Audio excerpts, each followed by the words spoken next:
And good evening. Start again. Good afternoon, good morning, good evening. Please delete as applicable because the internet is worldwide and time zones are a thing. Can I get an audio check in the chat, please? Uh, I think it should all be good because I haven't changed anything from the last stream. I'm going to do a couple of hellos and then I'll start talking to people. Uh, Sexy Emma, glad to see you're here. Much love. Sansom, really enjoyed that last stream. I'm going to talk about that again in a minute. Uh, Anglo-Saxon, welcome, brother. Ragnar, lovely to see you here, mate. Paul, yep. I'll explain the lateness in a minute. Exile Faking, nice to see you again, chum. Much loved, Otto. Glad to see you, chum. Steve Craig, lovely to see you here. Thank you. There's a dog in the house. Hello, Strontium. What about you, chum?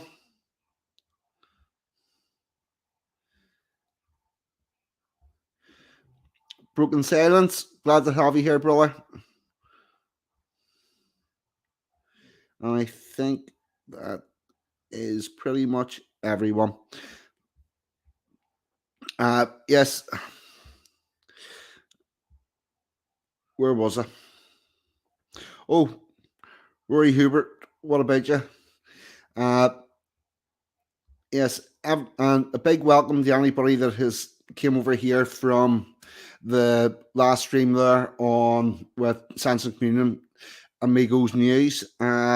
Very welcome here, and I really do admire your fortitude to decide to come and listen to my voice for a bit longer. Linda Hunter, hello, good evening. How's it all going down under?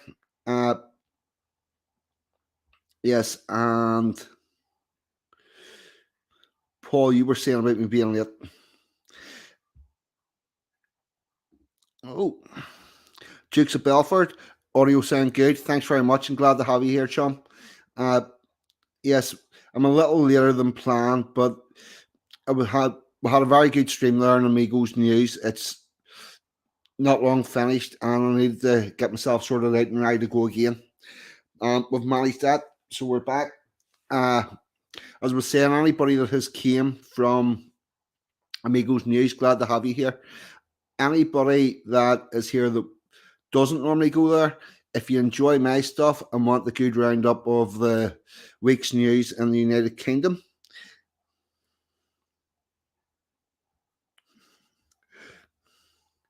yeah, that Amigos news stream, that's for you as well. You'll like that. So there you go. That's us pretty much up to date. What's the other thing? Ragnar Arnspear.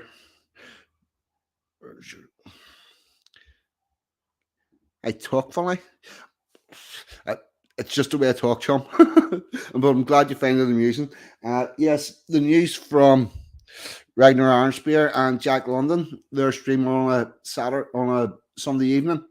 They're off the naughty step, back in their own place, and they will be going live tomorrow from 6:30 p.m. British summertime. Again, if you like this show, you'll probably like that as well. So get yourselves over there.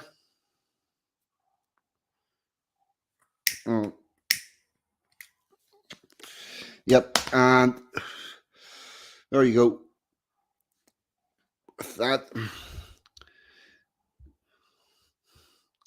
slightly less organized than I thought I was. The normal content. I know you are, chum. I know you are. It's all good. Don't worry. Right, I need to get something up here. Right, we'll maybe start to get in the business now because we've found stuff.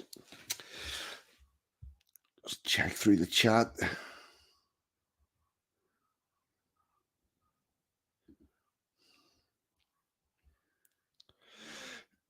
Any thoughts on U.S. Supreme Court overturning Roe v. Wade?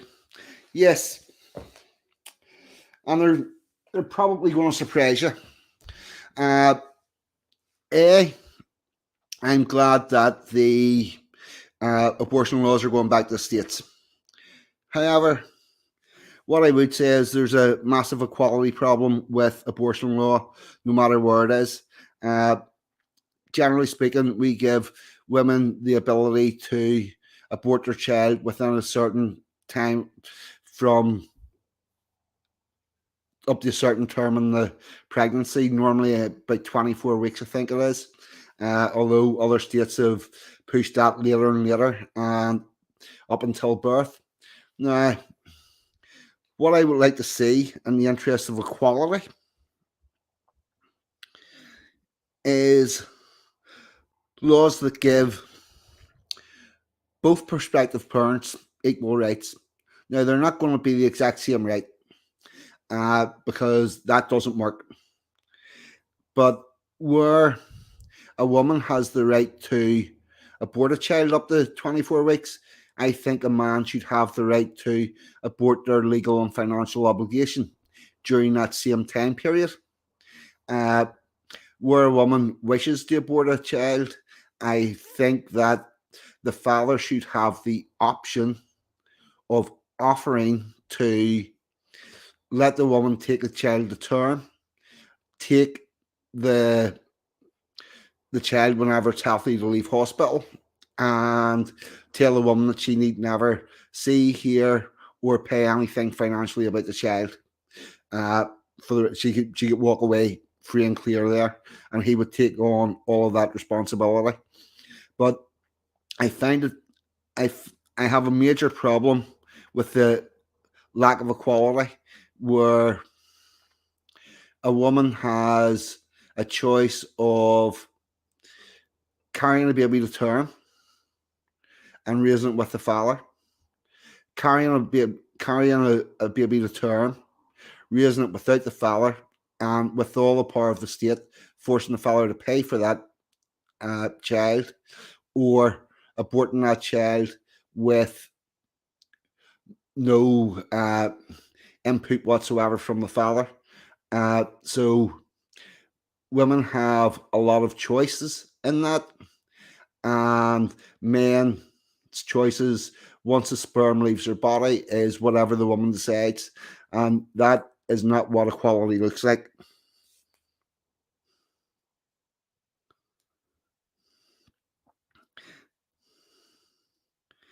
Uh, Sorry, I'm just checking the chat here.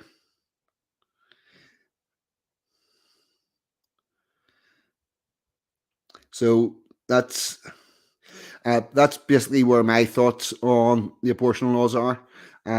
They were where it's legal for women to abort a child, men should have the legal ability to abort responsibilities.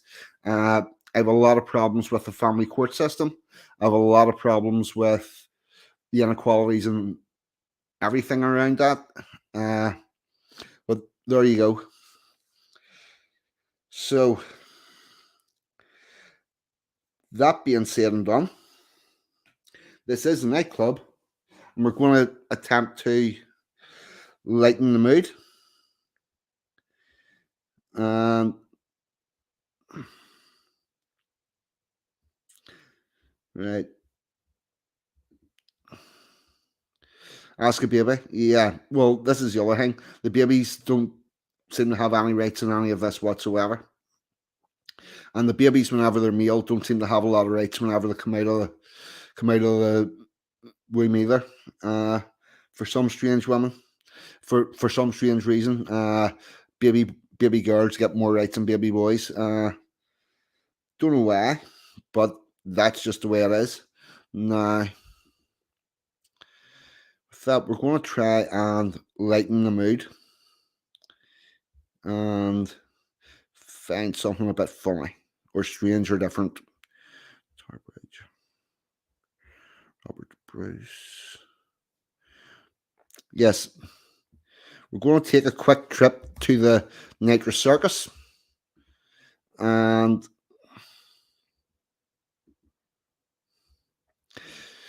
have a look. I've found something amazing for you. You'll like this. This is good. Uh, just have to do some of my magic here. Bit of mute that. Let these ads run through, and then find the actual part in the video. Right.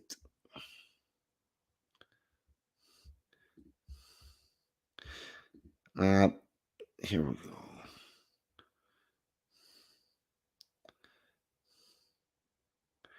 Yep. Somewhere about there.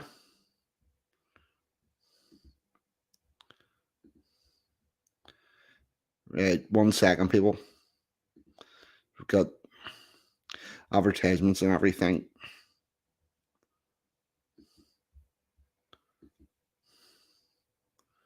Right.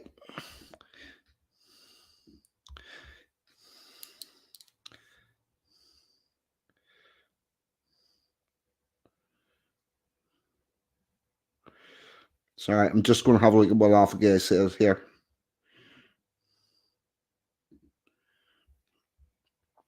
Exactly, broken silence. The people complaining who have that right, strangely never seen it much before, but I've seen several people interviewed who are children of rape who've made pleas humbling.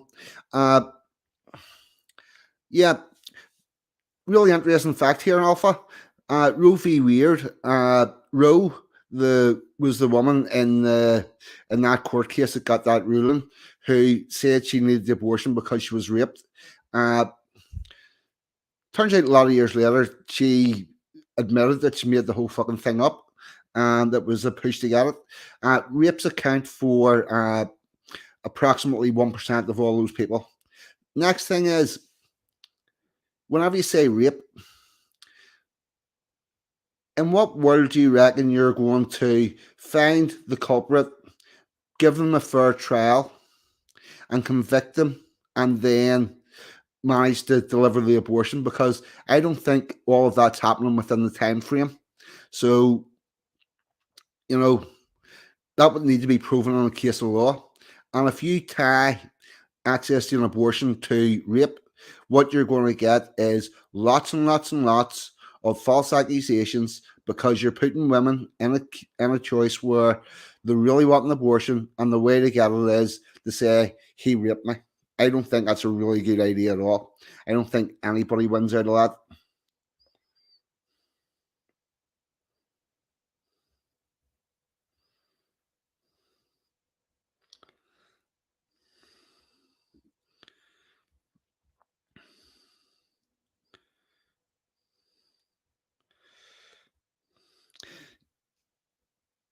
I can agree with you on that one.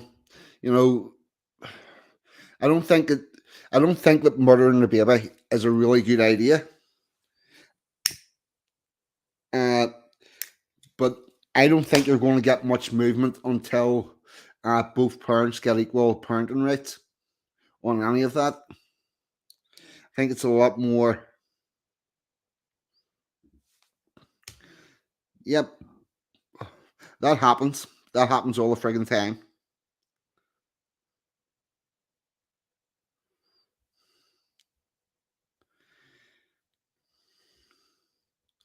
Nah, what was I going to do?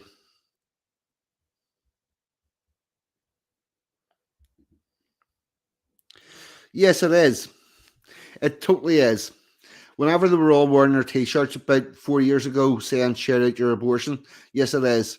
Whenever you have the likes of the woman in America who, after 17 abortions, found out she could no longer get pregnant, yes, they some women view it as a valid form of birth control. Others don't. It's like everything else. Different people are going to have different opinions. But does that happen? Yes, it does.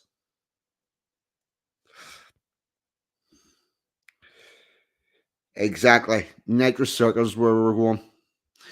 You're going to like this. This is good. This is one of the most amazing things I've seen. And believe me, I've watched a lot of Nitrous Circus. because I try to find a clip for this every week. So hold on, get that on the theater mode. Now, whenever you see that this guy here's talking, and what you're going to see is going to happen coming up the ramp, just sort of behind him.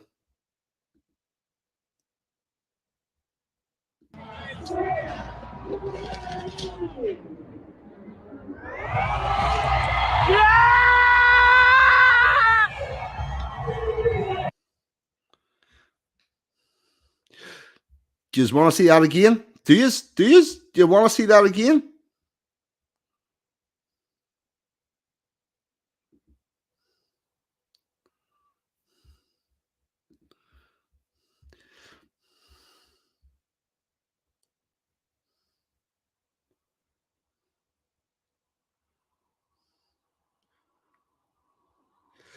What do you think of that? He land, not only did he land it, he surfed down it.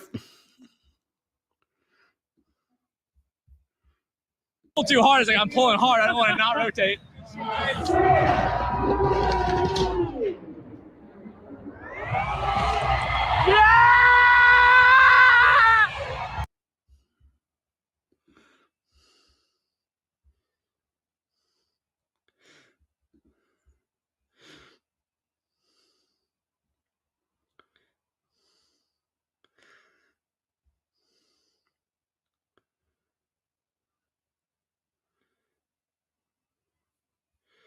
There we go. Yes, I thought that was fucking excellent. Now,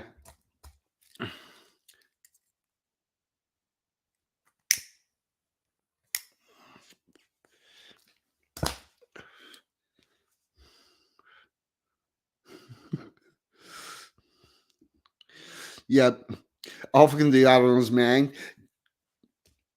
There, where is this showing this the way it is?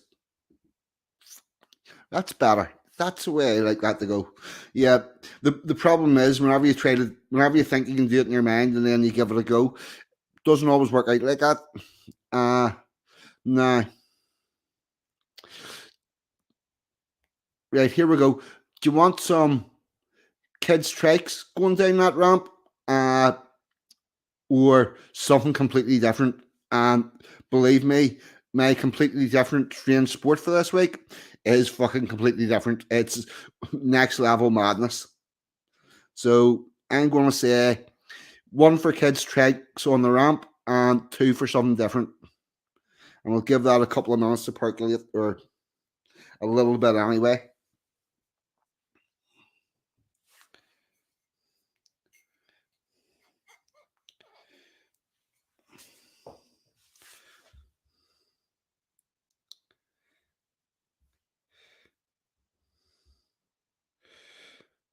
Right. Sanson was first in. Two, something different. Something different. Oh, Steve Cray wanted that. Two. Ragnar's was in two. Arrow's one. Yeah, I think the twos have it. Don't worry. You're gonna like you're gonna like what this is. This is a little bit nuts. Remember I told you about the remember we'll look at the like downhill BMXing, but on ice skates. This is something not like that, but it's like if you take a BMX competition, right, and you have like the freestyle bit where they do all sorts of tricks and stuff on the BMX bikes, and they've got like boxes and stuff you can jump on. It's sort of like doing that, only strangely not on a BMX, right? Oh, it's making me wait through loads of advertisements. For right, I've got my timestamp for whenever this comes up.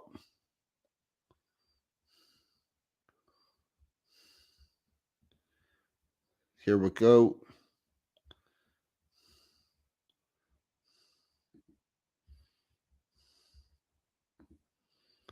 I want to take that back just to there.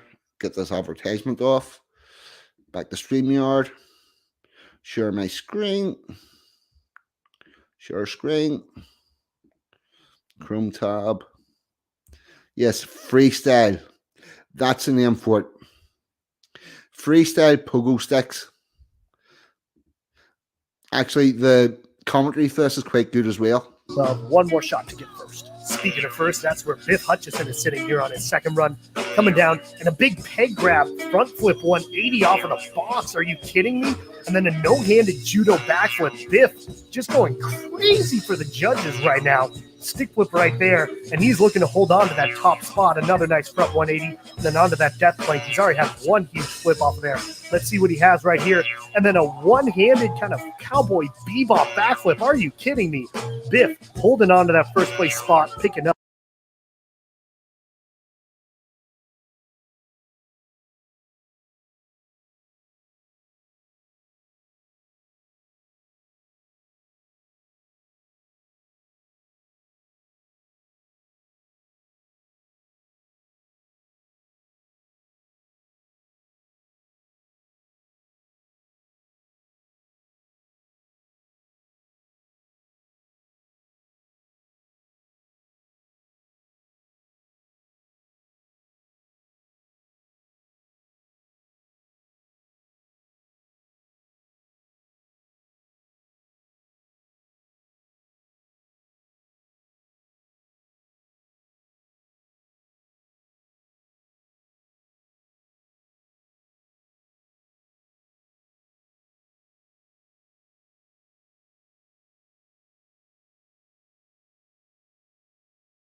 Oh, fuck. Yes. How long? How long was I talking muted? Sorry about that.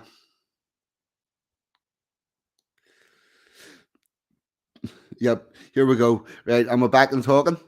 Right. Where were we? I was looking for the strontium dog. Right. Never mind about the thing. Back in the room. Right. Strontium dog. What I tend to do is come in, do a bit of Nitro Circus, find a strange sport, and then get on with the topic at hand, which is coming now. And the first thing we're going to talk about is Robert Bruce. We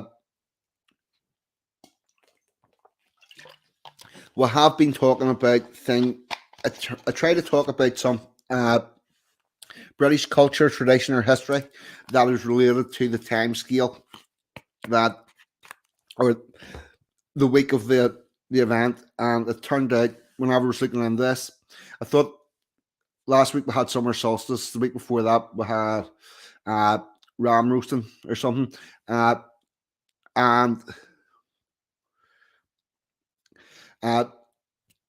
then I was looking into June, and it turns out that there's a lot of Robert the Bruce links to June, so that's what we're going with. And I'm getting the link up for that now. If you could just talk about yourself while I talk among yourselves while I get this link and get it up.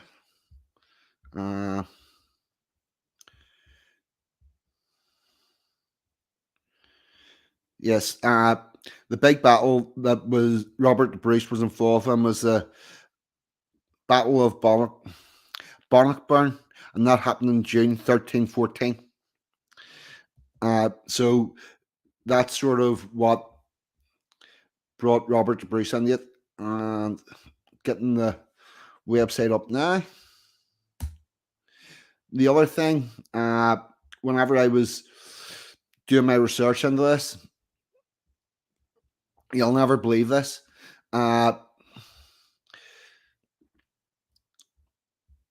Museum of Scotland, they said that Robert the Bruce was an important figure, but they didn't like what he had done because he had used a lot of violence to achieve his goals. And I'm thinking, the man was fighting a fucking war.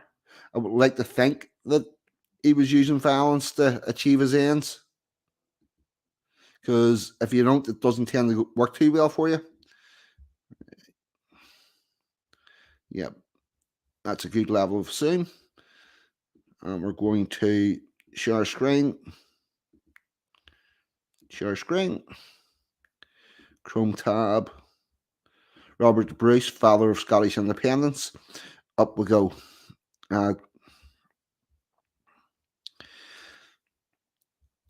StreamYard. I just want to check through.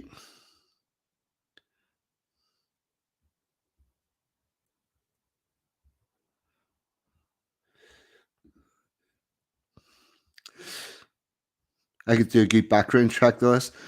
Go for it, man. Send it to me. Email address is now in the description. So anybody has anything they want to say at me, ideas for new content, subject you want looked into, yep, send me an email and I'll get right on it. Nah. Yes, Robert Bruce, father of Scottish independence. This was published 15th January 2018. Last updated 31st of October 2019. And the website is Highland Titles. There you go. Life 1274 to 1329. Reign 1306 to 1329. He was 31 whenever he took the crown, and he died of suspected leprosy. Strange. So, nice wee picture of a statue of him. We'll come to what this document is. The other thing I would say is if the likes of Scott's Armour, Resisting the Lies are watching this back and they've got better information, want to get in touch with me and tell me more about this subject than I know and what I've got from the bit of time I spent looking into it, I'm more than up for that. I'm not putting myself off as a historian. I know what I find, and I know that there's going to be more to the story of this, and this is a small part of Scottish history. But there you go. With that, we'll go forward.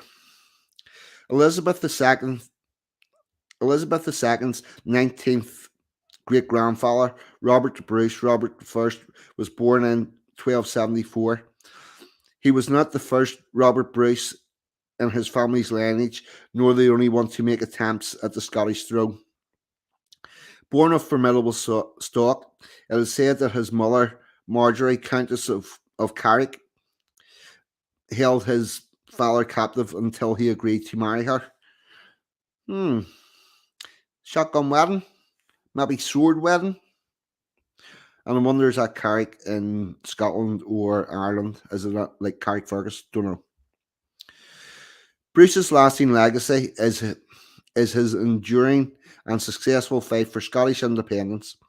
He was the grandfather of King Robert II, the first Stuart King of Scotland, and famously supported William Wallace's uprising against the English. 1 second, I need to cough.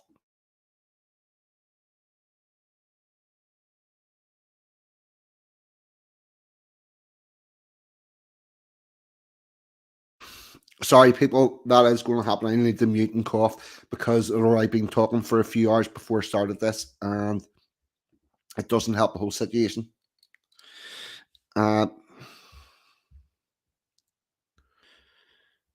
Right, that's his mother and father. We're not going to get into that. Robert Bruce's coronation. Both Bruce and his father supported King Edward I's invasion of Scotland in 1296, hoping themselves to gain the crown. It is unsurprising that they were disappointed when Edward I took over the reign of Scotland. For 10 years from 1296, Scotland was ruled as a province of England by King Edward I. In 1298, Bruce became a guardian of Scotland.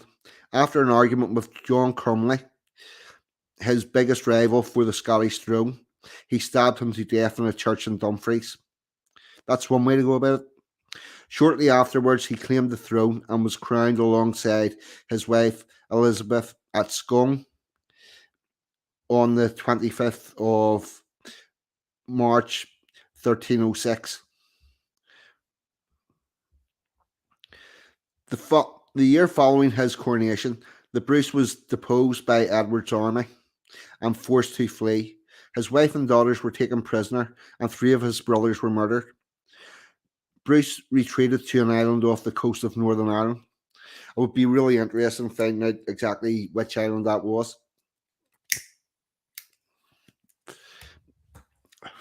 Whilst in hiding, legend has it that Bruce watched a spider swing from between rafters, trying to anchor its web. It failed 6 times, but with the 7th trap was successful. Bruce took this as a sign and decided to battle on. Coming back to have a quick look at the chat.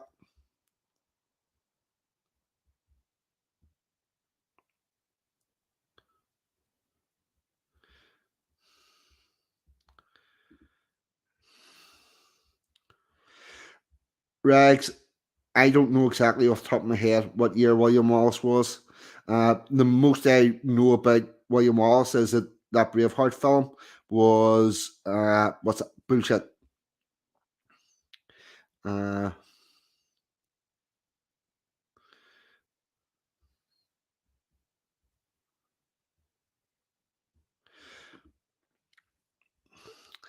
yes, next Saturday, next Saturday, I'm doing the song. Roy, my email is in the description. Send me an email, mate, please. Or I joined your Telegram, but it doesn't really give me an option of sending anything to you. So if you can connect with me through that or via the email, really interested to talk to you about that. I am doing the song next week.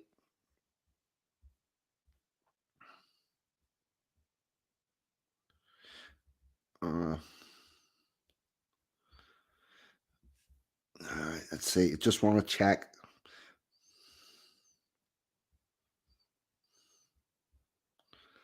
I think that is right. Hey, current comment, and we'll go back to this. People, whenever I'm reading this, I need to go off on the actual website, and I can't see the chat, so I will periodically bounce back and forward. When Bruce returned to Scotland, he launched a guerrilla warfare against the English. Edward I was furious at Bruce, but died within sight of Scotland whilst on a northward march to defeat the rebels. The English throne successor, Edward II, couldn't match his valour and tried for a 2-year truce with Bruce. Bruce defeated a much larger English army under Edward II at the Battle of Bannockburn in June of 1314, re-establishing the independent Scottish monarchy. This was perhaps Bruce's finest hour and his most enduring legacy, fighting for Scotland's independence in a David Goliath-style battle and winning. This is the story of the remarkable battle. On the 23rd of June, 1314, by the River Bannock, Sir Henry de Bohun, a young English knight, made a fatal error of judgment. Wearing heavy armour and mounted on a warhorse, he pointed his lance in the direction of Robert de Bruce. Recklessly, he charged, confident that he could win this little battle by dispatching the leader before it even got started. Bruce was on a smaller horse with not much more than a shield standing between Sir Henry's lance and his chest, but it meant that he was also light of foot. As Sir Henry charged on him, he steered the horse aside, stood up in his stirrups, and chopped his axe through Sir Henry's passing helmet. Sir Henry died almost as much of embarrassment as an axe blow. Imagine the turbocharged roar of morale from the Scottish soldiers who witnessed this. So began the Battle of Bannockburn. Bannockburn changed the face of military warfare and proved that heavily armoured knights were no match for foot soldiers. In previous battles, knights would meet with enemy knights and clash with each other on horseback. It was all jolly civic chivalry. I don't think that's even a word. It means chivalry. Uh, and for all those that ever say is chivalry dead, chivalry was a code of contact, a code of conduct during battle. So if a woman ever asks you is chivalry dead, slap her across the face with your gloves and challenge her to a duel at dawn. The foot soldiers were little more than servants to the feudal knights. They ran along behind, mopping up on manshables and lending support. They were armed, of course, but not organised. The Scottish army was made up of at least 7,000 foot soldiers. Exact numbers are unknown, many of whom had won their stripes in guerrilla warfare, ambushing raiding the English militia who occupied Scotland. But they had only 600 mounted light horsemen. The English were 3,000 strong, with heavy armoured horsemen and 10,000 more on foot. When Sir Robert Keefe, leader of the 600 Scottish Knights, climbed the hill to spy on the arriving English army on the night before battle, what an amazing, alarming sight it must have greeted him. Coats of arms and banners in every colour, swords and shields glinting in the long evening shadows, and an insurmountable field of horses. Robert de Bruce, however, had a masterly plan. Coming back to check the comments.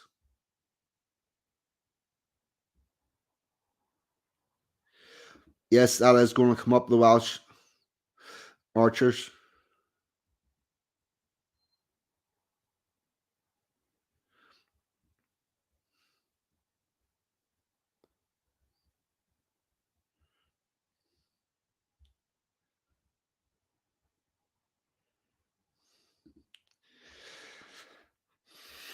Yes, there is a problem with all historic stuff. How much of it's true, how much of it's fake, how much has been changed. What I do whenever I'm doing this is I try to read 4 or 5 different accounts of the same thing, and from the aggregate, find one that is in the middle and not obviously biased, but it's hard to do sometimes.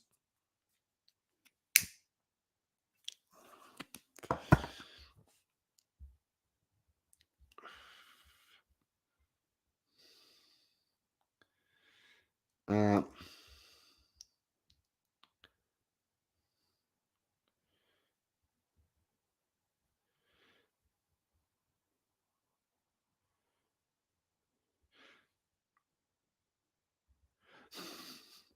right. Okay. Uh, right. Back to the story. Hey, current comment.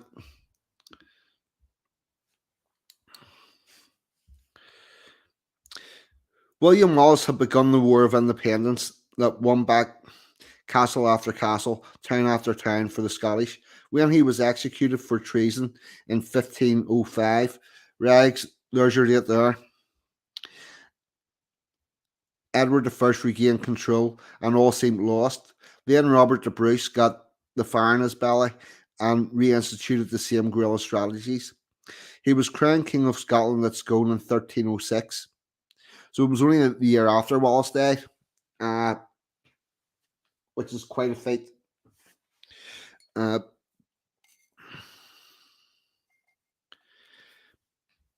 Scotland heaved a sigh of relief, some even 3 parties. Edward II had no stomach for the war his father had been so keen to wage.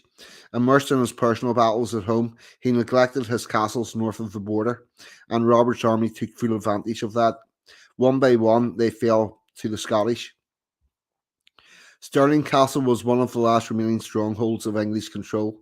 The Scottish laid siege to it for 4 months. In the end, the castle's occupier, Sir Philip of Mortway, did a deal with them. if reinforcements hadn't arrived from England by Midsummer's Day 1314, which was the 23rd of June, uh, he would call it a fair cop and hand over the castle. Effectively, Morway was calling for the English king to invade Scotland. Edward had to do it, or look like the yellow belly scaredy cat. He summons his army of feudal knights who didn't expect to face much of opposition from the ragged band of Scottish guerrillas. Meanwhile, Robert the Bruce made intricate preparations for the battle of his life. Using Wallace's methodology, he divided his troops into chillerons or units. Each chilleron was composed of a crown formation, a close knit foot soldiers with spears facing outwards like a giant human hedgehog. He ordered pits dug on the north side of Bannock and covered them with branches. More concealed pits were dug in front of the chillerons. He made sure that geography was on his side. If the English got across Bannock Burn, they would have to contend with marshes and the river Forth hemming them in.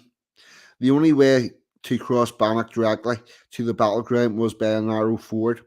The English were forced to form themselves into a column to negotiate the ford, which gave the Scottish a clear advantage. The bloodbath that ensued meant that the Scots won the field on the first day. The English withdrew to think again. That's a variation on Scottish. Uh, as the song goes. Right, that's a song I don't know. Maybe next week, if there's references to the song, I'm pretty sure I would actually know those ones. But there you go. Morale was low that night in the English camp. The whole day of fighting and no ground won. Sir Alexander Saxon, a Scot fighting on the English side, defected that night to the Scottish camp and told King Robert of the despondency of the English. They believed God was against them in this unholy war, and some regiments were rebelling, raiding the supplies to get drunk, as it was likely their last night on earth. In the shadow of Stirling Castle, King Edward must have lain in troubled sleep. The next day, the English decided to cross Bannockburn further east and attack the Chitterons sideways. This was a disaster. The piece of land Edward chose to fight on was hemmed in by two rivers and impossibly boggy land. One after another, the Scottish Chitterons charged the mounted knights. It soon became obvious who was going to win. The English king led away his army and returned in turmoil. Many were drowned in the river. Even the unassailable Welsh archers, Edward's piece de resistance, were scattered by the Scottish cavalry. Robert the Bruce's superior military preparation meant victory belonged to the Scottish, along with Stirling Castle.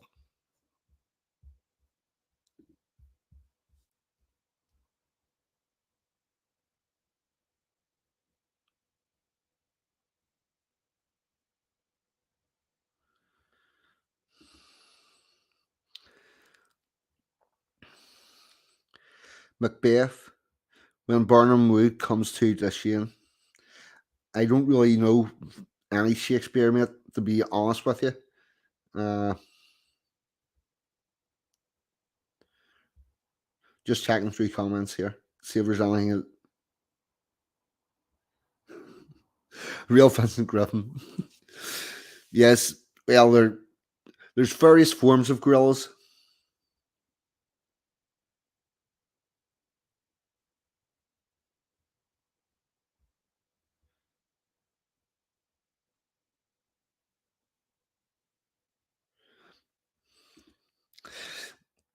I'm not quite sure that's true. Although, having said that, if they were making the film today, that's what they would be.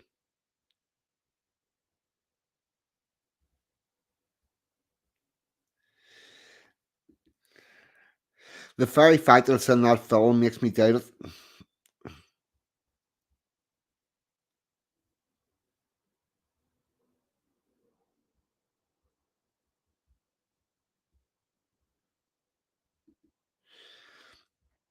Yes, I would actually go with that.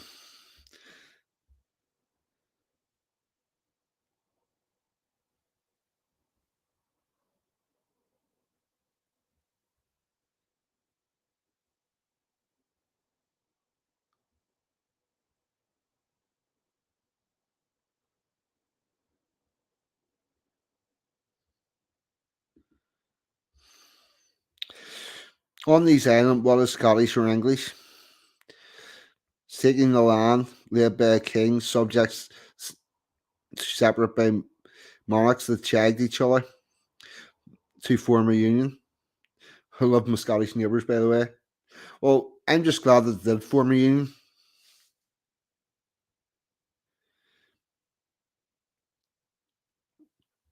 There was one there I was looking for.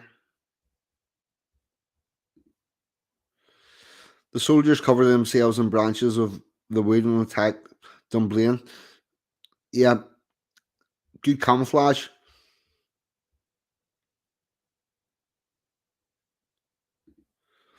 It also looks like the wood's moving like a prophecy. Yep, that wood freaked the opponents out. I gotta give you that. That would, if you thought it was the actual woods that were attacking you, that would cause a problem. Right.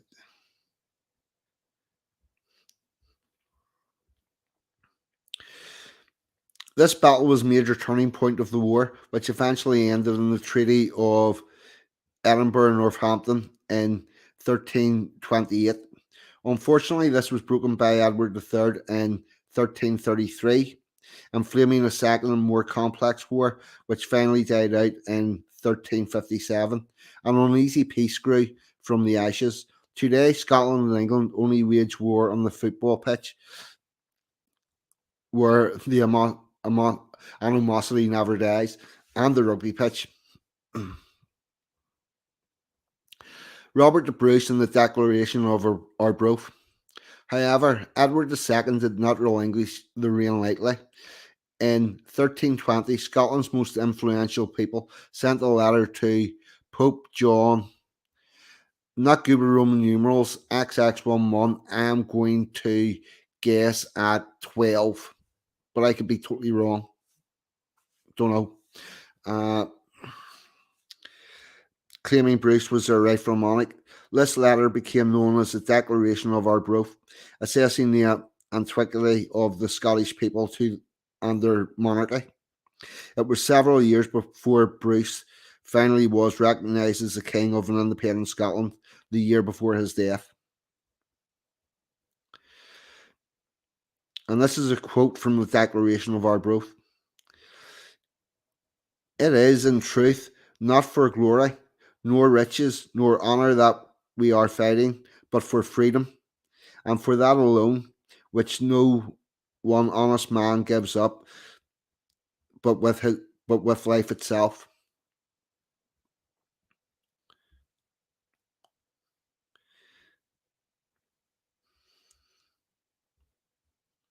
I would like to know what castle church that is. That looks nice. I gotta admit, that looks like a nice place.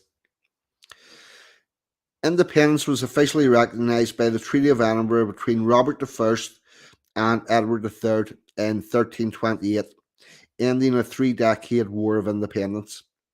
The following year, Robert the Bruce died at his home in Cardross after suffering an illness some described as leprosy. He was just 54 years old. 54 years old was quite old in those days, by the way. Bruce had requested that his heart be taken to the Holy Land, but it only reached as far as Spain before being returned to Melrose Abbey, where it was buried. His body was laid to rest in Dunfermline Abbey, where it remains today. I'm going to guess that this is Dunfermline Abbey, but again, that's a guess, and I haven't really uh, labelled it very well.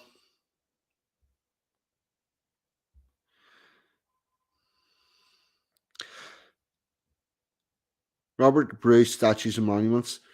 The King of Scots has been depicted in art and popular culture many times. Some of the most popular statues and monarchs include the Battle of Bannockburn Monument at Bannockburn. That's this image here. Uh, a statue on the esplanade at Stirling Castle. A statue at the entrance of Edinburgh Castle. A statue at Ahallen Town Hall in Dumfries, Galloway. And a statue outside the Municipal College of Aberdeen. People, the rest of this article is Robert Bruce films, and I'm not really that interested in that. And I think we're better trying to gain any historic knowledge that we have from books, literature, and not films, because they don't tend to be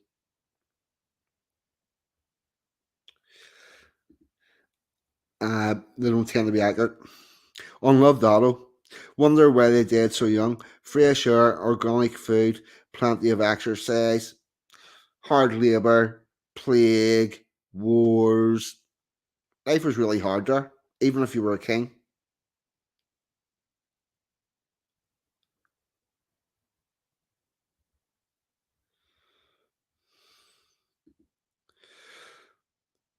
The Pope wasn't involved until Henry VIII.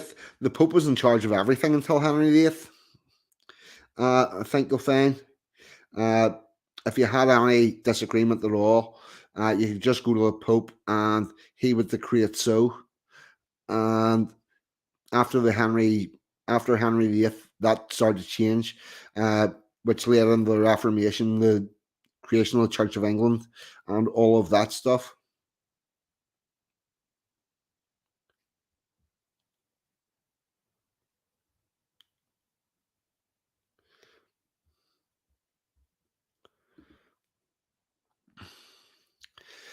Yeah, today's Scots are, well, some of them are.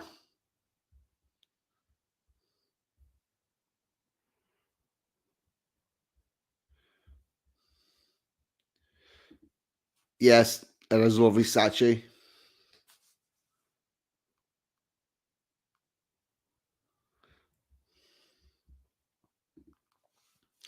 In their natural form, they are warlike people.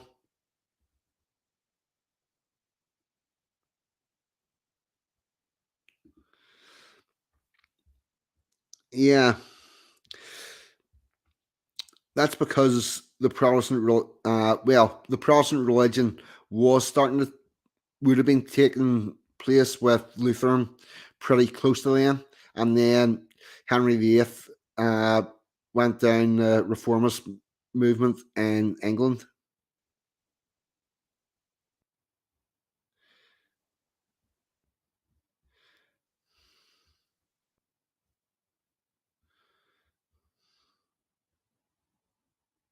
All right. Yes, you're answering Paul where the Catholics in.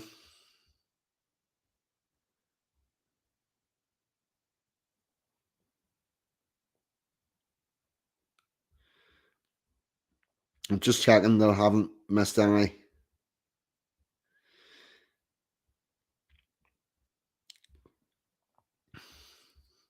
Really important questions. Right. Let me get a little drink, and I think that's us done with.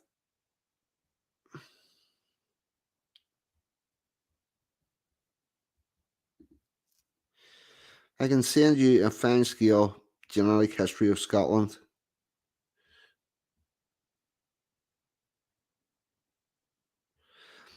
We are another band of brothers, but you have more Nordic.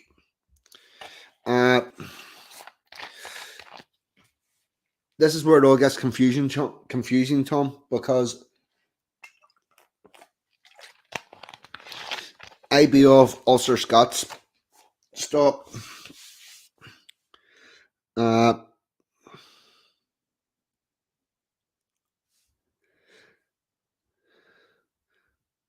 But it's a little bit difficult. Hello, real Vincent.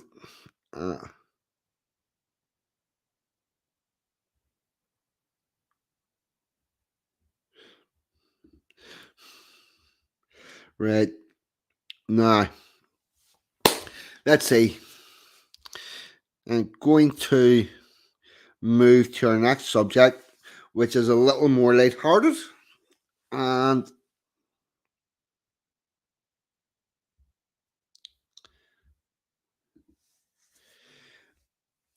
could well be chum. I honestly don't know. Oh,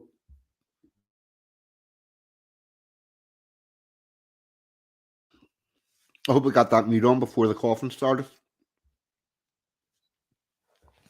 Yes, we're going to go to something a bit more lighthearted.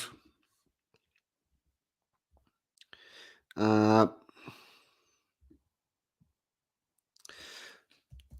like I said, what I like to do here is to uh, talk about culture, traditions, and histories, and I like to do it on close to, preferably before the date that they happen. And whenever I was doing my research, I found out that uh, just waiting for this web page to load.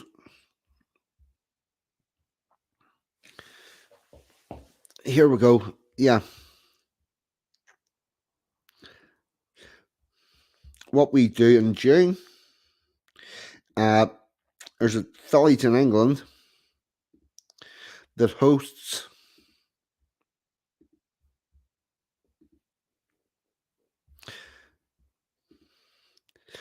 yes, we host the World Egg Throwing Championships in Great Britain at the end of June.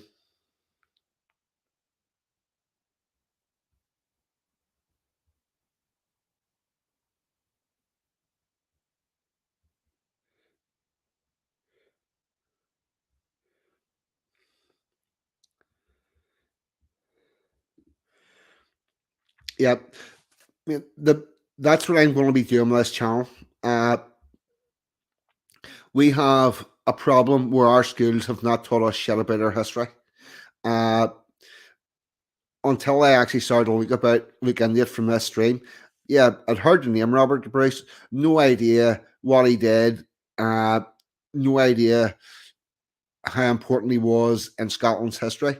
And to me, that battle of Robert the Bruce there was the beginning of the formation of a united kingdom of England, Scotland, Wales, and Northern Ireland. It goes to the formation of our country and our union, and where it looks away, where it looks the way it does, and that's what I want to do. I want to look at our cultures and traditions and get involved in them and talk about them. And I'm really appreciate it that people like yourself turn up to engage. So thank you very much for that. Yes, egg throwing.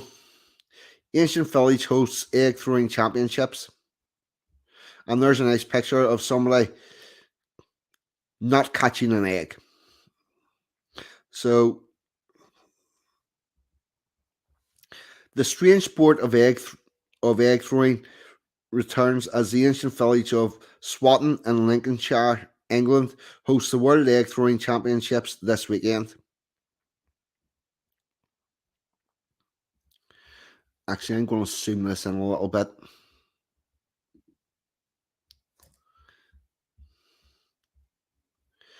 According to the official World Egg Throwing Federation's own website, the sport has been around in some form or another since the early 14th century.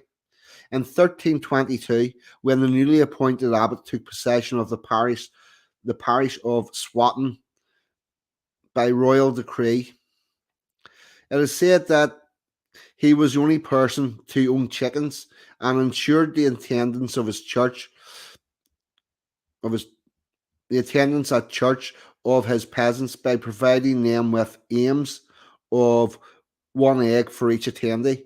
I looked up aims, and it turns out to be something given to a beggar, is the words that they go. But I don't think these people were begging. I think that he was freely offering them, if you come to church, you're going to be leaving with an egg. You'll have something to eat.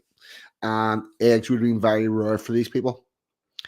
However, when the River Ewe flooded, preventing people from getting to church, the monks would hurl eggs over to the waiting peasants. So, if the river was heavy and they couldn't get to church, the abbot, uh, he decided that the people were still going to get their eggs, so he sent the monks out to wing them over the river so that the people could catch them. I'm coming back the thing to have a look.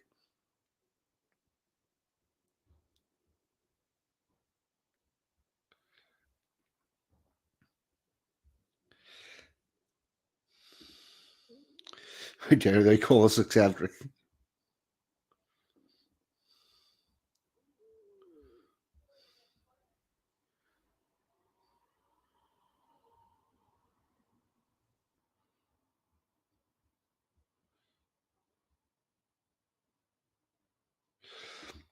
No, they're throwing them to them. The idea was that the peasants could catch them and walk away with them. They weren't attempting to.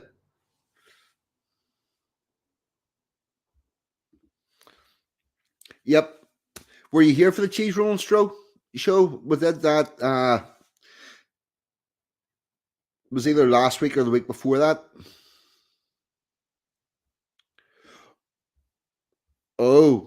Oh, you're about to see how that's done, Billy. Yes, believe me, it can be done. Uh, I was going to say something, but I'll leave it till the video's on. So we're going to go to video. Currently, the WETF are developing the sport with the aim of bringing it to a wider audience, as well as getting official recognition from Sport England. Egg throwing is actually an umbrella term for 5 separate disciplines, which involves throwing and catching, aiming at targets, or simply smashing an egg into your head. We're not doing their video, I've got a better one. Egg throwing starts at 10 meters apart. Teams of two people throw an egg to each other, getting further and further apart with each throw. The winning team is the one that completes a throw and catch from the furthest distance. There's an egg static relay. Teams of 11 players stand in the line 100 meters long, must pass a pack of 12 eggs one by one from start to finish. The team who completes the challenge and the fastest time wins. That doesn't seem like much fun. Egg target throwing, fairly straightforward, with competitors throwing 4 eggs at a target 24 feet, 7 meters away. Only the target is a person who has volunteered for the role. Points are awarded for hitting specific areas of the said volunteer. This is one I like. Russian egg roulette. 2 opposing players sit across from each other at a table with 6 eggs on the table. Of the 6 eggs, 5 are hard boiled and 1 is left raw. Players take turns to select an egg and smash it against their own forehead, with the first player to smash the raw egg losing the contest. Now that's cool. That is. This is interesting. The egg trebuchet challenge. For those of you that don't know, a trebuchet is a form of I forgot the name of the thing. Catapult. Yes.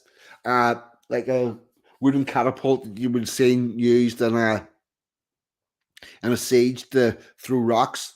So teams of at least 2 members build a machine based on trebuchet design and launch projectiles. One team member chooses a place for the other team member to stand up. When this team member is positioned correctly, an egg is hurled at them using the machine. Points are awarded to a team if the target team member catches the egg unbroken, or if they are hit, teams get 3 eggs each. This tradition comes from the fact that whenever the river was very wide, those monks that were throwing eggs to those monks that were throwing eggs to the people on the other side of the river, because the river was wider, they used trebuchets to get it to make the distance.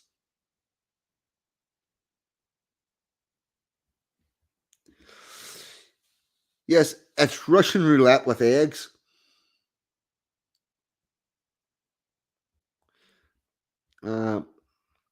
Just checking through these comments.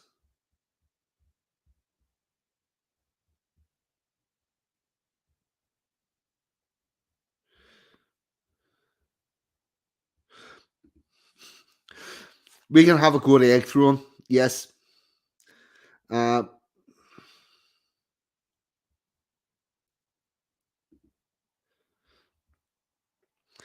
It better be awesome. That really good with frisbee. Not with a net, with their hands.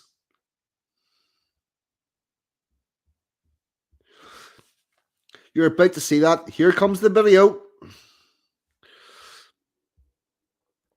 We can remove that, and we're going to the video. This will probably take a few seconds for me to get organized.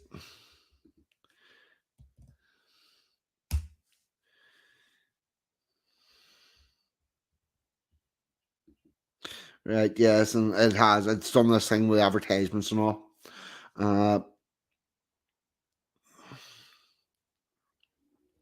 Just give me a few seconds.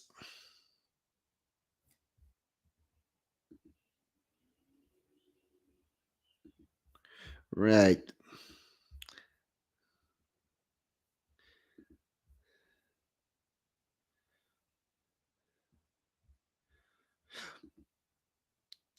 Yeah, but look, some people actually can't actually do catch them. That's how they get into the next round. Here we go. We need to hide that current comment. Share screen.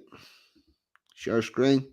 Now, whenever this video does come on, I'm gonna skip through it a bit on the fly.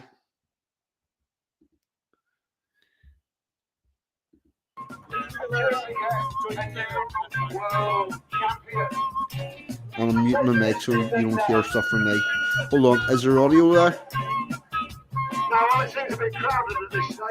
I can assure you that it will thin out within a few meters. We do like others. They're going up with the old end. And we still will buy people insurance house and 100% of the money.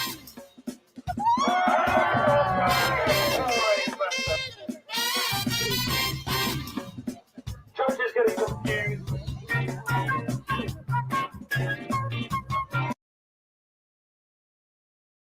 Hey, all good, clean fun. Families getting involved. Who the hell knows?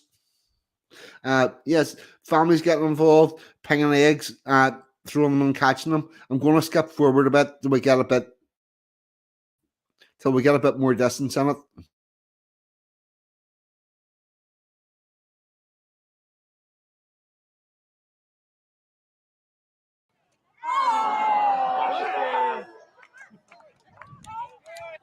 Well done.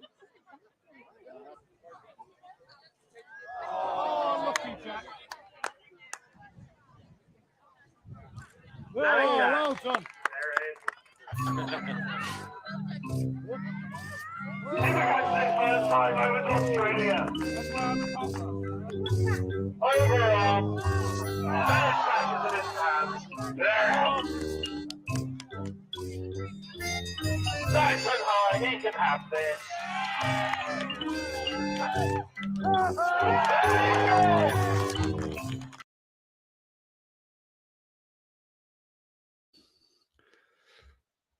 See, Billy, you could get that over a river. Granted, not a large one.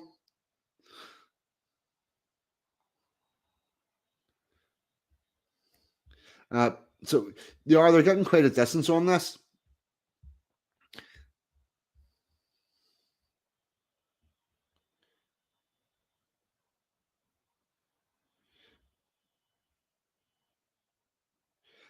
Regs, I'm not sure what that link was you're putting in there. Yes, like catching a cricket ball, a very delicate cricket ball. I will say that whenever I was a child, we played a game quite similar to that with milk bottles. Uh, whenever fuck all to do, we would have went out into the entry between the houses with a milk bottle and threw that to each other and caught it. It's all good fun. And I'm going to skip this on to get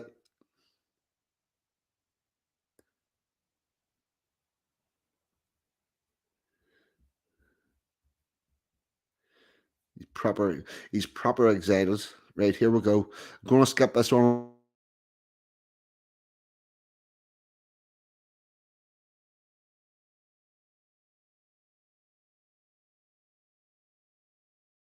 Gonna get it. No!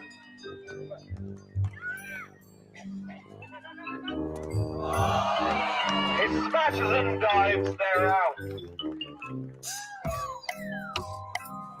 Great high shot and an easy catch. Going for the Germans now last year. They take this very soon. Catch like this. Good. And another easy catch.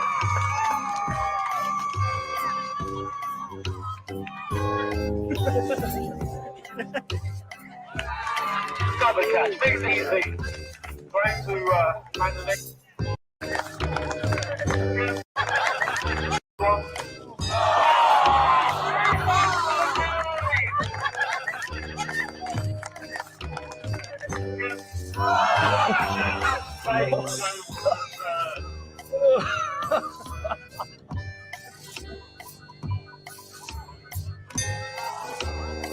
Nothing.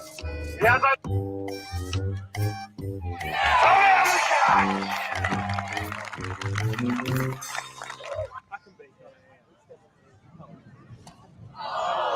smashing tails. They're out. We have the another over coming a bit shorter.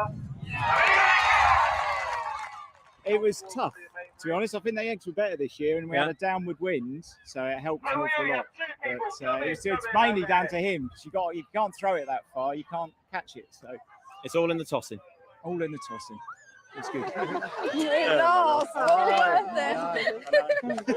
Best tosser in the world. They go for a world championship. No, we didn't.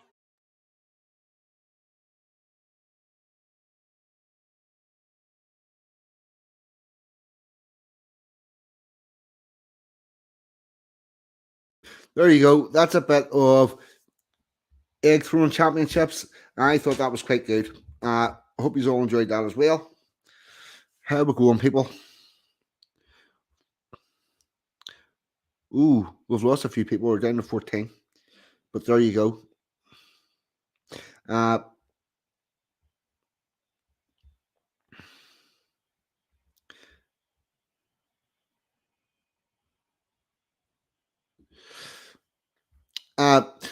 He got hitting them by an egg. That can be actually a bit quite sore.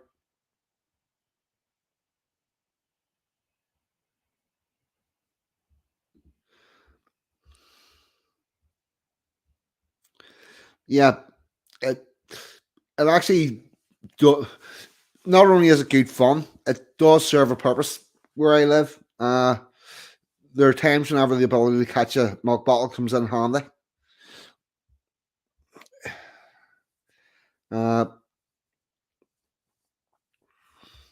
So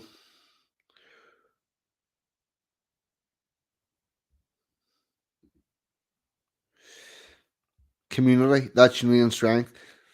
That's what we want. Some that can be taken away. Yes, that did look like a nice community event. Everybody seemed to be enjoying. Mate, where were we getting money for an actual full milk bottle? What we would do is grab empties and put them to the side and uh, put them to the side, and we would sort of lob them at each other and catch them. And whoever didn't catch them and smashed, they lost.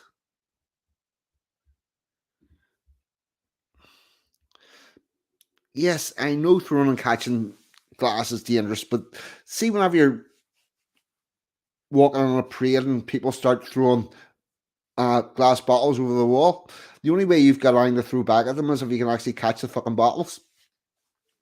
Makes sense to practice.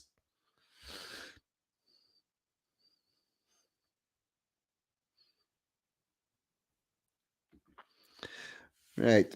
Now, what else have we got for today?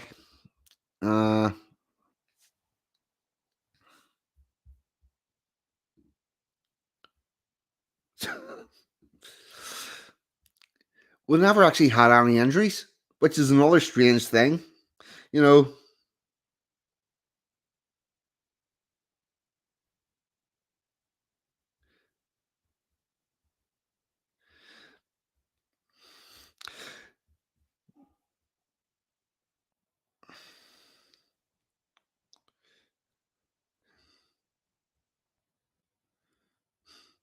right. Let's see. What else have we got for today? Egg throwing had that.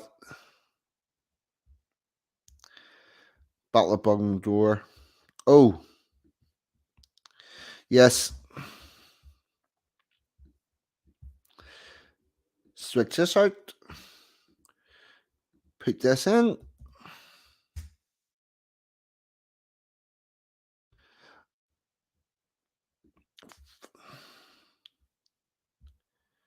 I think we want to zoom in again.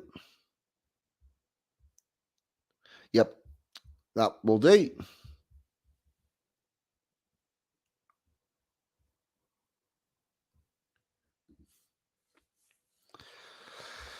So what do you prefer, 42, hurling or egg tossing?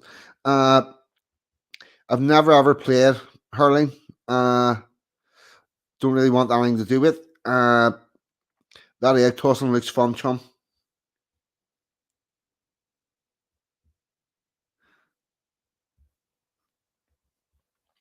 Right.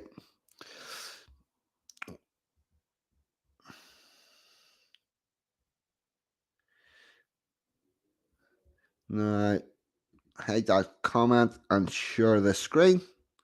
Is there something else that was happening today? Chrome tab.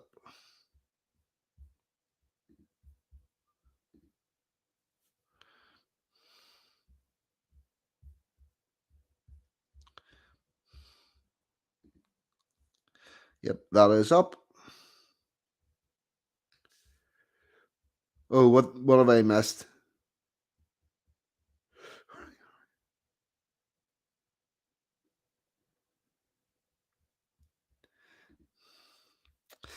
Hurling and feeding. Right.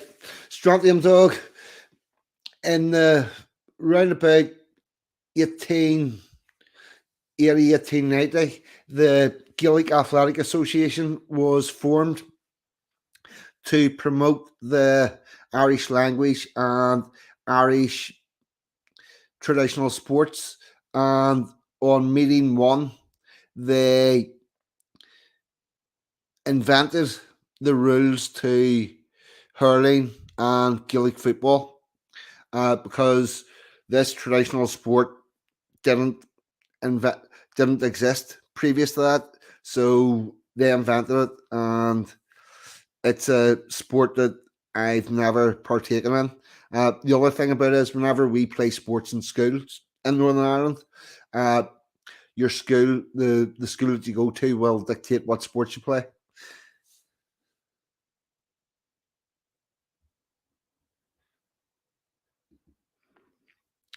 How do you catch a battle coming down from a high trajectory or even high velocity or on a flatter trajectory?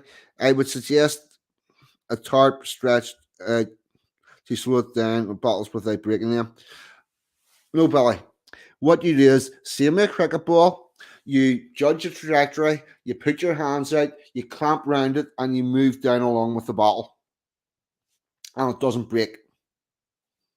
And then you can lob it back at where it came from. That's sort of how that works.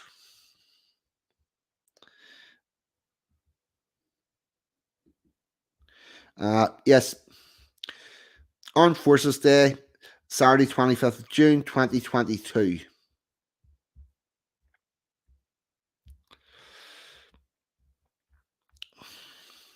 Armed Forces Day is a chance to show your support for the men and women who make up our armed forces community, from currently serving troops to service families, veterans, and cadets.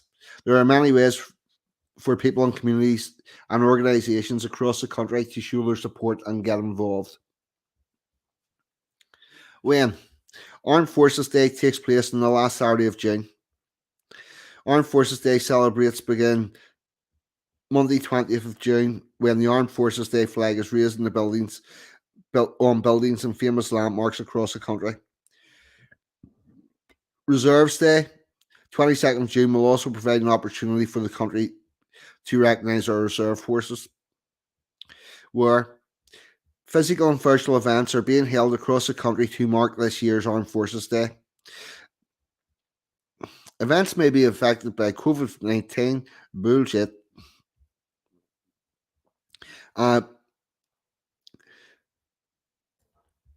Why? Showing support for armed forces provides a much valued morale boost for the troops and their families.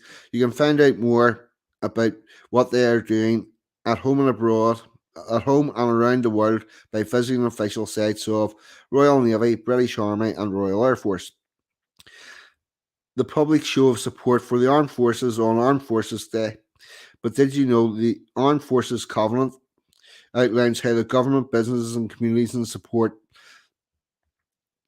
armed forces personnel, past and present, through the year? Find out more here. That covenant needs to be implemented in full, and we need to have better support for our veterans. I'm not really going to go through the rest of this. I only really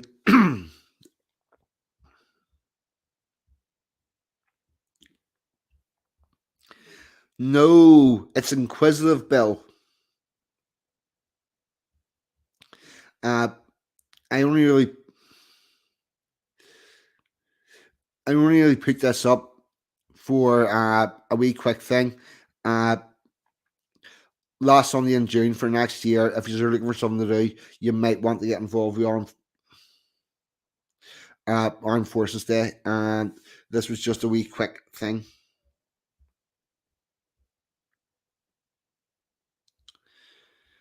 Let's see, what else have we got?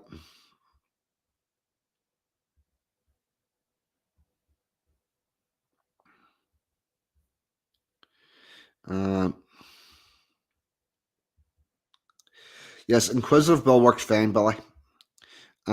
With that, I'm going to remove that. What time of day is it? Right, what else have we got? We got 16 people watching.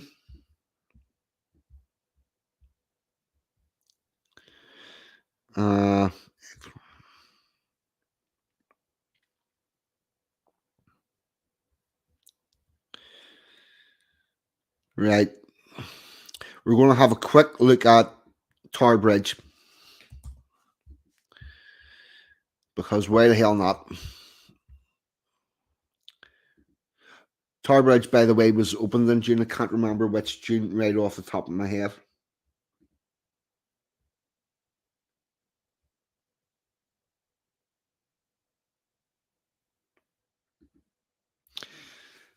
Yes. Petrol bombs have just become a luxury item, people.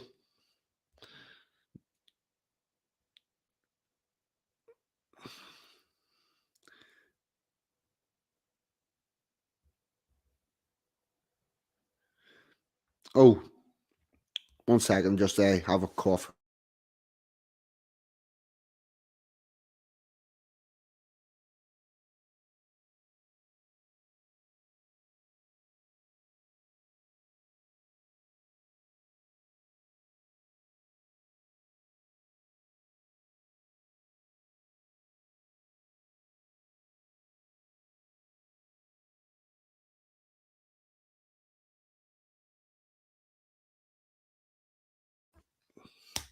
What was I going to do? We're going to have a quick look at Tower Bridge. They are. It's a fucking fortune. Between that and the sugar tax, and we haven't said that, to be fair, the one thing that they didn't put the sugar tax on was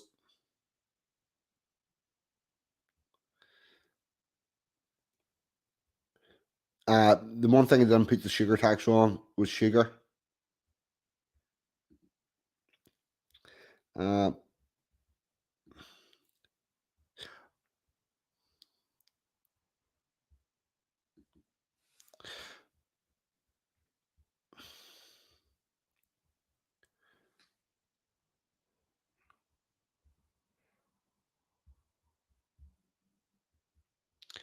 Hold on. Right. Two things I'm going to have to get to here. Sugar tax. Yes, Billy.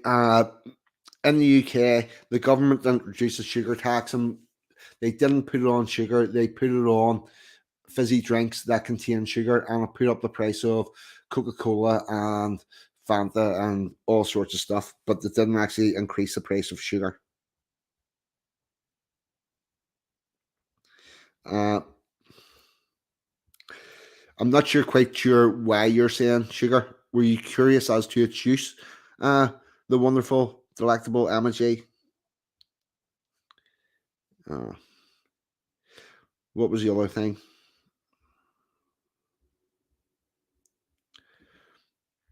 Broken silence, was that a request? Uh, just checking. Uh, in the meantime, uh,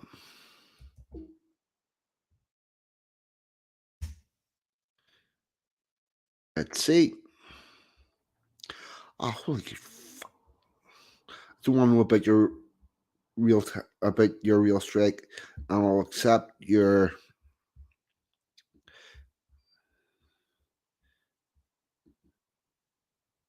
And we'll zoom in again.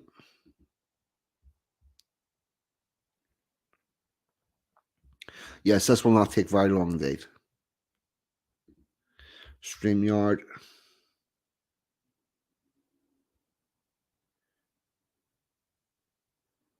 Ha! Right, yeah, no, it didn't get involved. Well,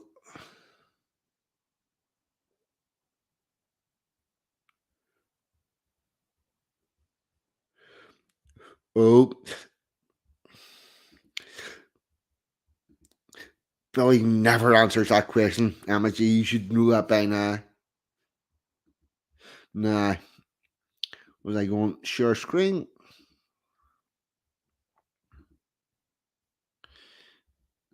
Chrome tab, history, Tar Bridge. Sure. Here we go. A brief history of Tar Bridge. Built between 1886 and 1894, the bridge has spent more than a century of London as London's defining landmark, an icon of London and the United Kingdom. Discover the historical events that led to the bridge's construction, how Tower Bridge was built, and how it lifts the road over the river traffic, as well as some of the key and quirky events in the bridge's history. Choosing the design for the new river crossing.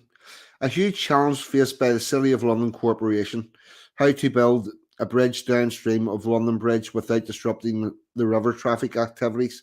To generate ideas, a special bridge or subway committee was formed in 1876, and the public competition was launched to find the design for the new crossing. Over 50 designs were submitted to the committee for consideration, some of which are on display at Tower Bridge.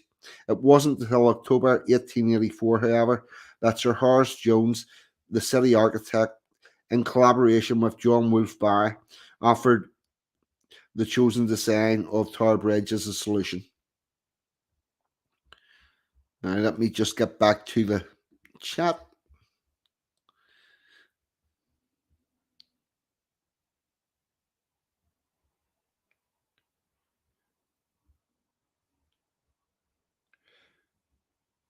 Right, okay. We're all fine with that.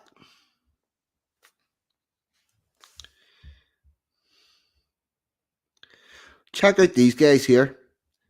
Up there walking along that without a car in the world. That was us, people. That's our forefathers that built this amazing fucking thing. And just trottled on up and got the job done. That's pretty cool. It took 8 years, 5 major contractors, and the relentless labour of 432 construction men. It says workers, I'm saying men. Each day to build Tower Bridge under the watchful eye of Sir John Wolfe Barry. 2 massive piers were built on foundations sunk into the riverbed to support the construction, and over 11,000 tons of steel provided the framework for the towers and walkways.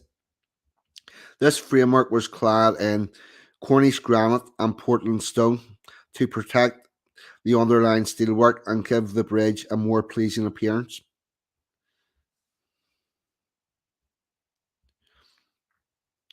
When it was built, Tower Bridge was the largest and most sophisticated biscule bridge ever completed. Biscule comes from the French word for seesaw. These biscules were operated by hydraulics using steam to power the enormous pumping engines. The energy created was stored in 6 massive accumulators, meaning that as soon as the power was required to lift the bridge, it was always readily available. The accumulators fed the driving engines, which drove up the biscules up and down. Despite the complexity of the system, the biscules took only about a minute to raise and found their maximum angle of 86 degrees. Today, the biscules are still operated by hydraulic power, but since 1976, they have been driven by oil and electricity rather than steam. The original pumping engines and accumulators and boilers are now on display within Tower Bridge. So it was only in 76 that they moved away from steam. Just have a look at that. That looks class. That's good. Honestly, that is something.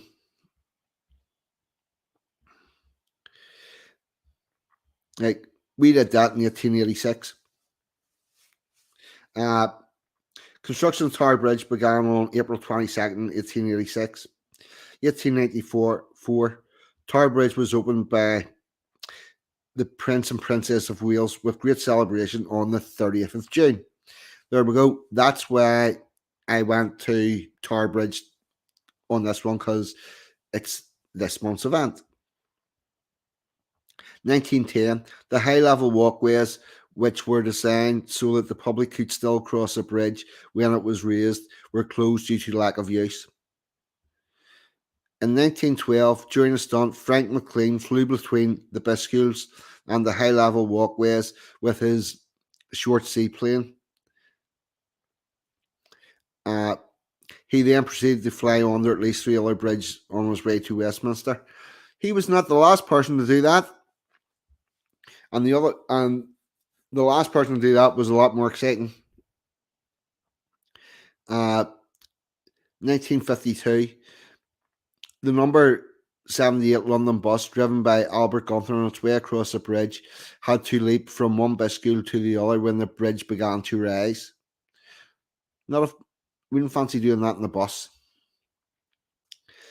1976, the Tower Bridge switches to electrified hydraulics rather than the steam system. 77, the bridge was painted red, white, and blue to celebrate the Queen's Silver Jubilee. The original colour of the bridge was chocolate brown. 1982, Tower Bridge opened to the public for the first time since 1910 with a permanent exhibition inside called the Tower Bridge Experience.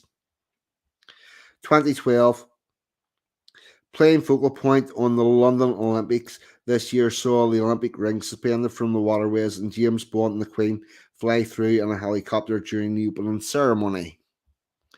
I'm going to take this down.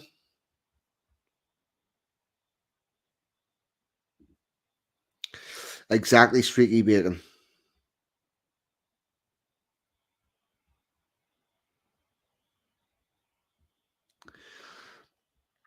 Billy Blogs, you steal my thunder. I actually had that lined up.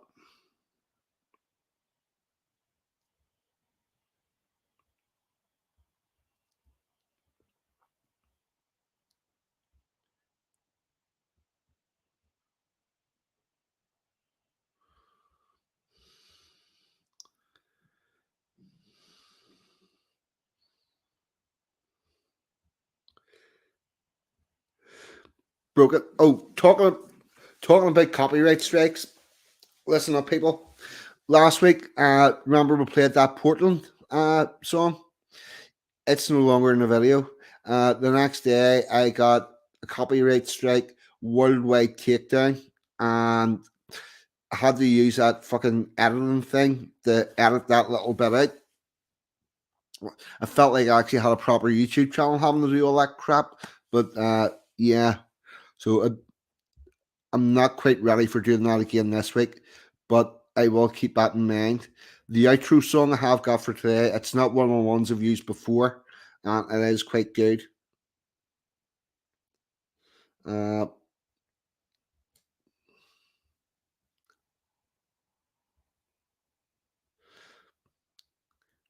Rory Herbert.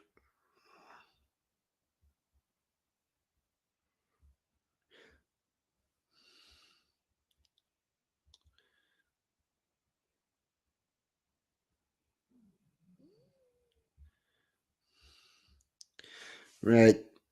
We're going to have a very quick look at the crazy RAF dude that flew through Tower Bridge.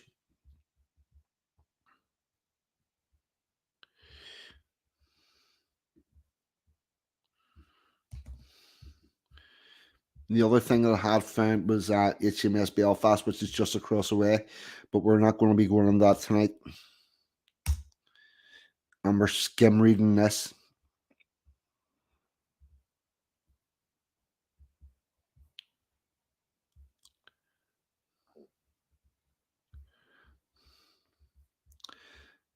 StreamYard.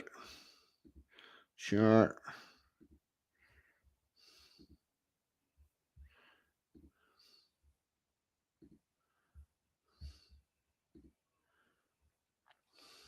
Here we go. This is from the National Interest. This is the aircraft that he had. The story of a Royal Air Force pilot who scared everyone by flying close to national landmarks in London.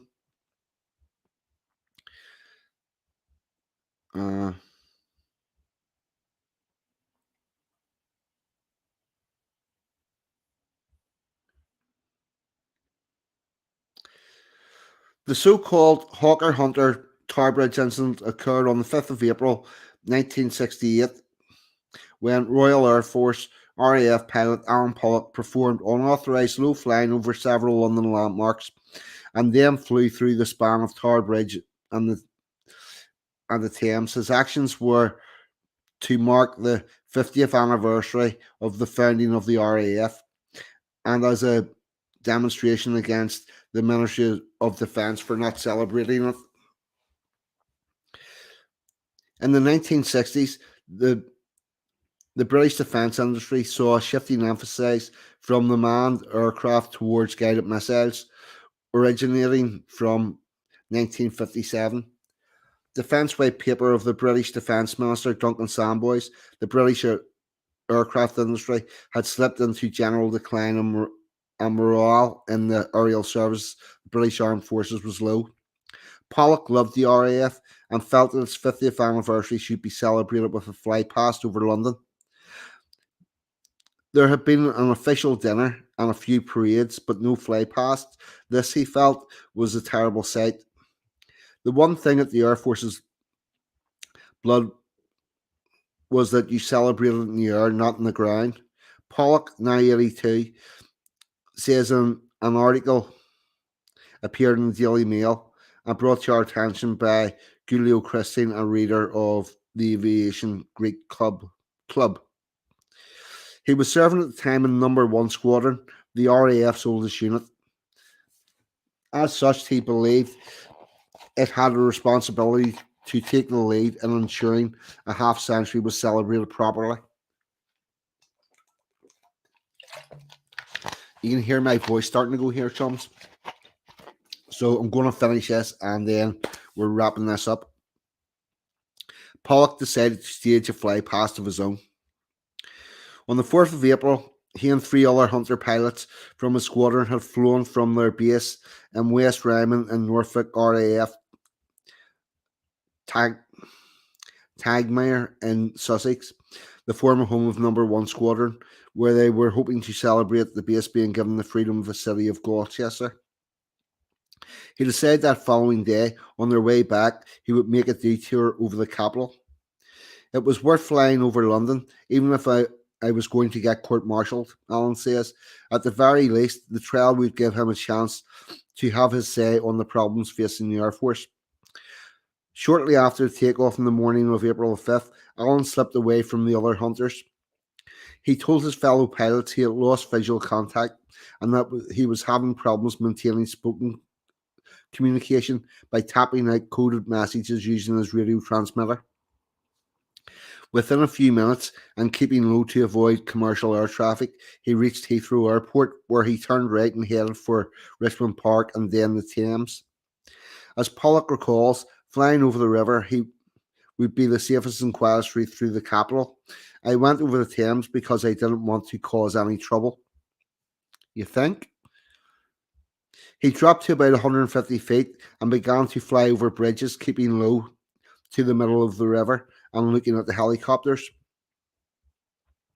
Angry at the fence cuts when he saw the Labour government's complicity and the lack of celebrations for the anniversary, Pollock headed towards Parliament and Downing Street.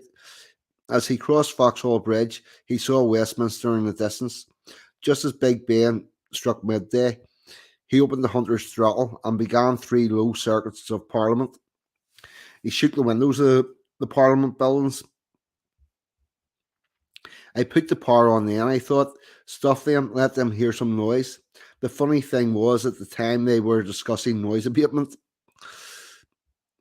According to Daily Mail, Pollock was told later by Ian Duncan Smith's father, Spitfire Wilfred Duncan Smith, that he heard the engines from the 6th floor of the Ministry of Defence building as he talked to Sir John Grundy, Chief of the Air Staff.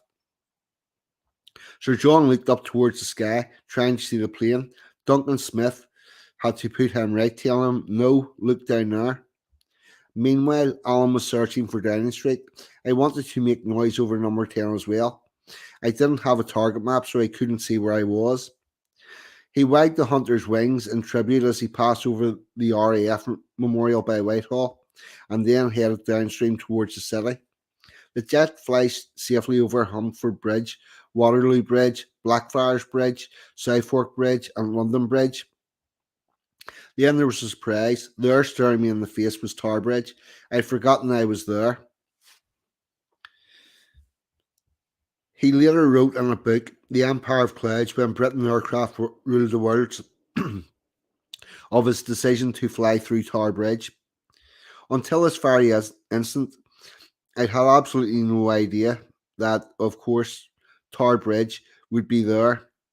It was easy enough to fly over it, but the idea of flying through the span suddenly struck me, and I had just 10 seconds to grapple with the seductive proposition which few ground attack pilots of any nationality could ever resist. My brain started racing to reach a decision. Years of fast, low-level strike flying made the decision simple. Pollock added, right at the last minute, as my cockpit canopy was just below the bridge and the girders were all around me. In that microsecond, I remember I had a tail fin behind, and I thought, I'm going to lose the fin. Somehow, the hunter made it through. A cyclist on the bridge tumbled off his bike in fright, tearing his trousers. George Tapper, the Tower Bridge watchman, was nearby. There was the most thunderous roar. I looked up and whoomph, a big silver jet roared by, he recalled. Knowing that he was likely to be stripped of his flying status as a result of the display, he proceeded to beat up several airfields. Wiltonshire, Lakenhead, and Marathon in the an inverted flight at an altitude of about 200 feet en route to his RAF West Raymond, where within an hour he was finally arrested by Flying Officer Gilpin. In the immediate aftermath of the incident, his unit was posted to North Africa without him while he remained in charge. Hundreds of letters of congratulations from RAF colleagues and members of the public arrived at Allen's squadron, along with the barrel of beer from the British Overseas Airways Corporation. An all-party motion of support tabled in the House of Commons was signed by 6 MPs, 4 of whom had been in the RAF. He was subsequently invalided out of the RAF on medical grounds. This avoided a court-martial and the embarrassment to the government of Pollock giving a reason for his stunt and perhaps receiving the support of the public. Although other pilots had flown under the upper span of Tower Bridge, Pollock was the first to do so in a jet aircraft. So there you go.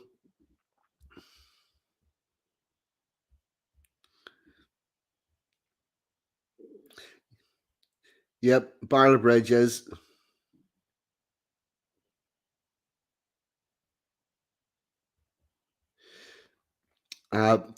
His proper British. A real Top Gun.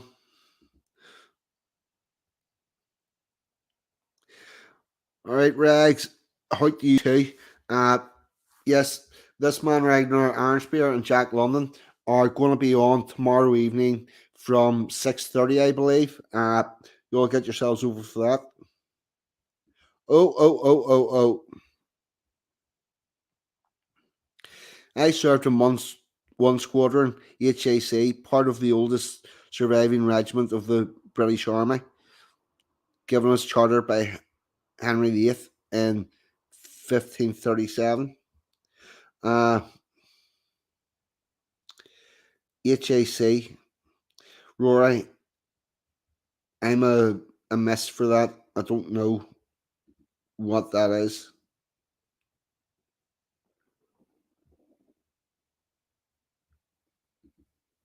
Ooh, that's nice.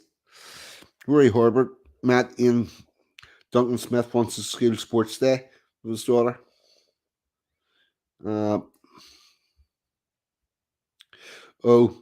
The funny one from Bass has been deleted.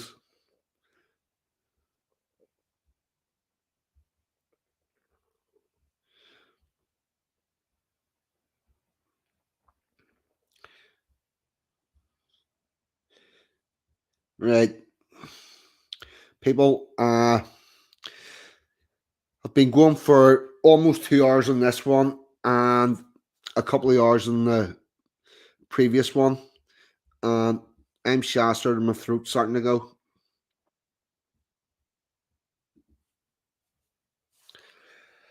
I hope you've all enjoyed it. And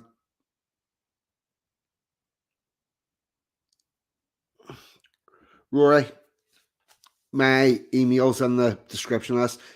Send us me email, chum, because we want to have a talk about next week and the Psalm one.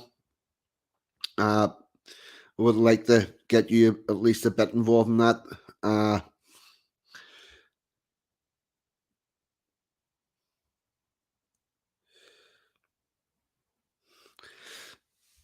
Uh, what was I looking for? Yes.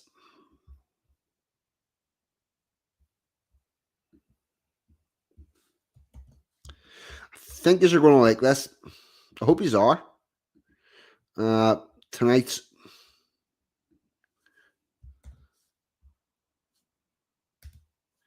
outro tune.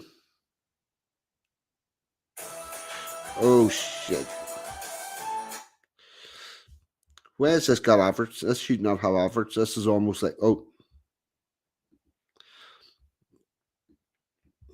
Right. Now I understand the adverts. Back to StreamYard.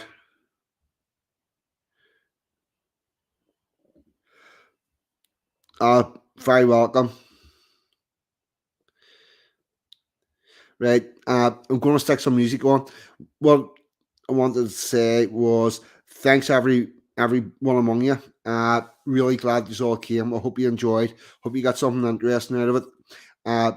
Reg, Steve Cray, doing a bit of modeling for me.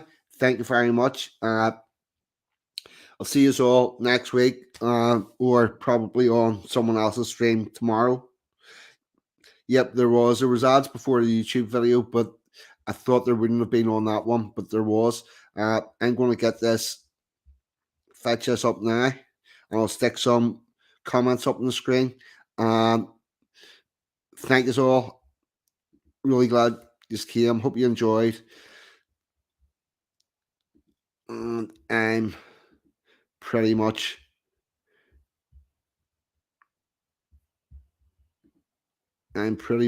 out of here.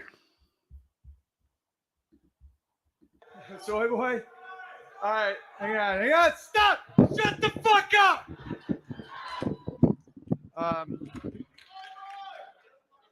I gotta remember the chords. When I try to when I get past the special, I try to write new shit. And I'm like, I don't remember. Evening, Sexy. Yama G. Thank you. Man who's afraid of dairy, and he's proud of the fact his balls never got hairy.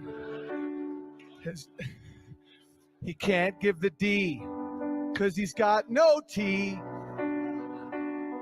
Trump tweets give him PTSD, and he thinks all guys should sit to pee. Equality. He's a BuzzFeed foodie blogger, which means he's unemployed. And he's always pissy and a bit bitchy, cause he is bloated from soy. He's a soy boy, he's so annoyed. He's a soy boy, he feels no joy. A weak chin and soft hands and a lot of demands. He's got mammary glands. He says his cat is trans cause of all that soy. He's a soy boy and he's awful to be around.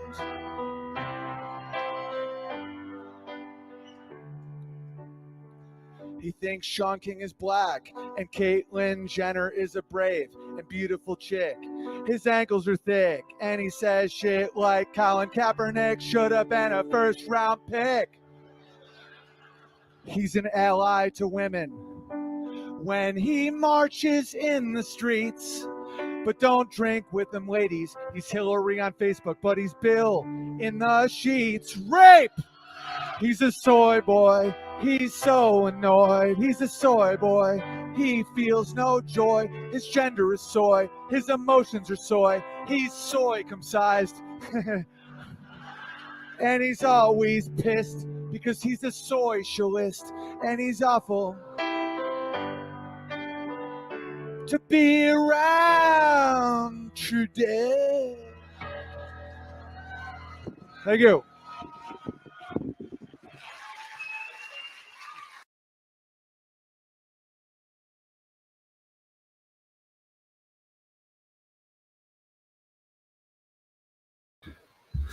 That's it, people. I'm out of here. Thank you all, and see you all next week.